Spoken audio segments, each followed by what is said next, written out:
자, 지금 사람들이 둔감해서 잘 모르지만 중국 경제가 되살아난다. 이건 전부 개소리고요. 중국 정부의 선전이죠. 중국 대탈출가 중국 국민들에 의해서 진행되고 있습니다. 중국에서 벗어나서 미국으로 지금 전 세계로 흩어져 가고 있어요. 그래서 미국의 이민 증가율 1위가 중국이라는 거예요. 정치, 종교 자유와 일자리를 위해서. 그래서 중국부터 에콰도르까지 가서 거기서 미국 국경까지 4,000km를 걸어서 밀국하려고 지금 난리가 나 있다는 거예요. 자, 미국 세관 국경 보호국에 따르면 작년에 미국과 멕시코 국경에서 체포된 중국인이 37,000명, 재작년보다 10배 이상 늘어났는데 왜 이러느냐 하니까 정치, 종교적 배경이 주된 이유라는 거예요. 체포된 중국인들이 하나같이 자유를 외치고 중국 정부의 이 독재에 대해서 비판하고 있다는 거예요. 그러면서 그들은 성경을 보여주며 종교적 박해를 말하고 시진핑 장기 집권으로 중국 내부에서 살기가 너무 괴롭다.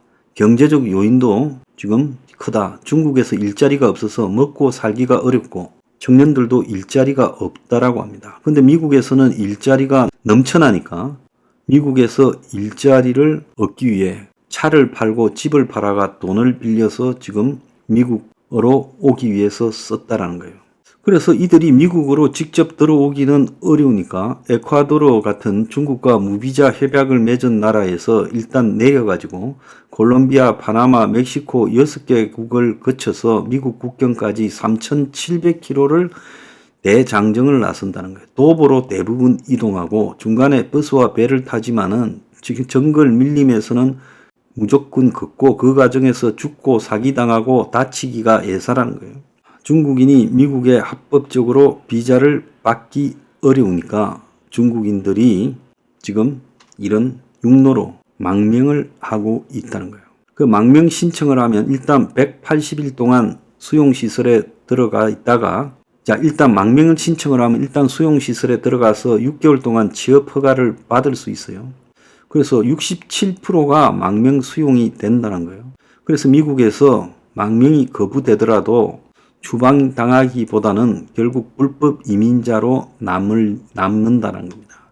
그래서 지금 미국에 망명이나 난민으로 머물고 있는 중국인이 15만 명이라는 거예요. 자, 이런 중국인의 중국 대탈출가 한국에도 지금 한국으로 오고 있어요. 자, 지금 알테시라고 부르는 중국의 이커머스, 그러니까 전자상거래 플랫폼으로 인해 가지고 지금 한국의 유통 대기업들이 지금 박살이 나고 있습니다. 자, 이마트가 직원들을 퇴직시키고 있는 것 때문에 좀 시끄럽지 않습니까? 그만큼 지금 수익률이 떨어진 거예요. 한국의 유통 1위 이마트가요. 롯데마트, 홈플러스 등도 다 어려워진 거예요. 이 오프라인 유통 대기업들이 어려워지게 된 계기는 이 알테시라고 부르는 중국발 이커머스의 무제한의 공격이 지금 한국 유통망을 초토화시키고 있습니다. 온라인에서 쿠팡 빼고는 나머지는 거의 도태시켜서 요즘 11번가니 GS 마켓이니 이런 게 지금 맛이 가버렸지 않습니까? 그래서 알테시가 지금 공습을 해서 대형 마트가 폐점을 하고 주변 상권까지 지금 무너져서 이 한국의 대형 마트가 이제 보호 대상이 되었다라는 이야기도 나오고 있고, 그래서 오죽하면 정부가 알테시라 하면 알리, 테무, 쉬인이라는 중국 세계의 이커머스입니다. 여기에 대응해서 유통 미래 포럼이라는 걸 꾸려가지고 어떻게 대처할지 지금 고민 중이라잖아요. 그래서 국내에 이 흑자를 보고 있는 이 패션 플랫폼도 알테시에 지금 무너질 거라는 이야기도 나오고, 이들이 국내에 유통망을 구축하기 시작하면서 지금 배달과 관련되는 시스템까지도 지금 구축하고 국내의 물류까지도 구축해 가고 있어요. 그래서 앞으로 이대로 나아주면 중국 알테시에 다 무너질 거다. 근데 이들이 해외 직구 형태로 팔기 때문에 면세가 지나치다. 그래서 한국의 중소기업 53%가 피해를 입고 있고 이들에 대한 이 과한 면세를 없애야 된다 이야기까지 나오는데, 대중들은 알테시의 싼 맛에 중독이 돼가 알테시에서 파는 물건들이 저질이고 위험하고 또 각종 태폐적인 물건까지 팔고 있음에도 거기에 쏠리고 있어요. 심지어 카카오나 네이버조차도 지금 알테시에 밀린다는 이야기까지 나오고 수입이 급감하고 있습니다. 자, 그런데 국내에서 이 알테시에 대응하는 노력이 너무 부족하죠. 자, 그런 중국 이커머스에 이어가지고 중국 가전이요, 지금 한국에 본격적으로 밀려 들어오고 있다고 합니다.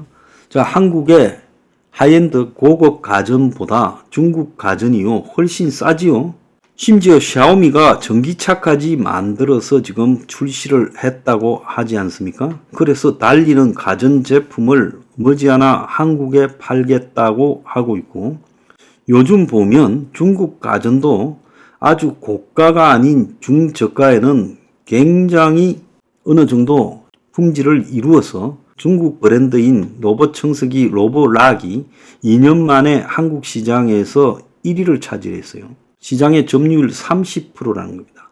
자, 가격이 저렴해서 그런 게 아니라 삼성 LG전자 최상위 라인보다 가격이 비싼데도 하이엔드 시장을 휩쓸어 버렸어요. 로보락이요.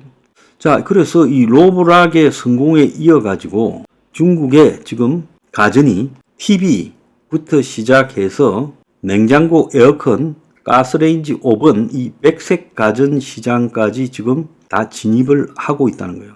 값 싸고 품질 그럭저럭 괜찮고 이러다 보니까 지금 저가 LCD 시장은 중국이 다 장악해 버렸고, 지금 한국의 가전 삼성, LG 두 개가 지금 브랜드 이름만 남아 있고 고급 시장까지도 위협을 받게 됐다는 거예요. 심지어 중국의 이 가전들이 AI 프로세스까지 달고 있다고 합니다. 자, 한국의 중국 노동자들이 얼마나 많았으면요, 오늘 외국인 건보 무인 승차를 지금 막겠다고 하면서 자, 6개월 거주해야 이제 건보 적용을 한다는데, 국내 외국인 건강보험 가입자가 146만 명인데 이 중에 중국 국적 가입자가 48%인 70만 명이 된다는 거예요. 자, 공식적으로 이 건강보험에 가입하는 중국 출신이 70만 명이면 지금 비공식적으로 거주하고 있는 중국인들이 이만큼 될 거라고 저는 보고 있습니다. 그래서 한 140만 명쯤 되는 중국인들이 한국에 있을 거다. 그래서 중국에서 지금 중국인들이 살기 어려우니까 미국으로 가고 가까운 한국으로 몰려들고 있어요. 중국인이 한국 입국하는 데는 크게 어려움도 없잖아요. 그러니까 앞으로 점점 많은 중국인들이 한국으로 넘어와서 합법, 비합법적인 노동자로 남을 거라는 거죠. 그래서 중국 탈출이 심화되면서 이제 한국으로 제1착으로 올 거다. 일본 같은 경우는 한국처럼 국경이 호락호락하지 않죠. 중국인에 대해. 자, 중국인이 국내에 한국 아파트 소유가 급증하고 있다고 올 초에 기사가 나왔지요. 중국인이 토지 주인으로 되어 있는 땅이 72,180건이고, 그래서 이게 7만 건이 넘었어요. 중국인이 소유한 주택 규모가요, 지금 작년 6월에 45,406호였다는 거예요. 자, 우리나라 국민들은 중국에 가서 땅을 소유할 수 없는데 중국인들은 한국에 와서 땅도 소유하고 주택도 소유하고 있어요. 자, 이거는 굉장히 잘못된 거 아닙니까? 심지어 8살짜리 중국 애가 집주인으로 월세를 받고 있다고 하고, 중국이 매년 사들이는 한국의 땅, 토지, 건물, 아파트 어마어마한 양이 되어가고 있어요. 그래서 중국인이 지금 보유한 한국의 땅과 토지가 분당 신도시와 맞먹는 1848만 1000제곱미터, 평수로 따지면 559만 평에 달한다는 거예요. 자, 이게 정상적인 나라냐는 겁니다. 그래서 우리가 중국에 대해서 지금 여기서 제어를 하지 않으면 한국의 땅과 한국의 일자리와 한국의 국가 재정과 한국의 유통망과 한국의 가전 전부 다 중국에 넘어가게 될 겁니다. 자, 여기서 제동을 걸어야 돼요.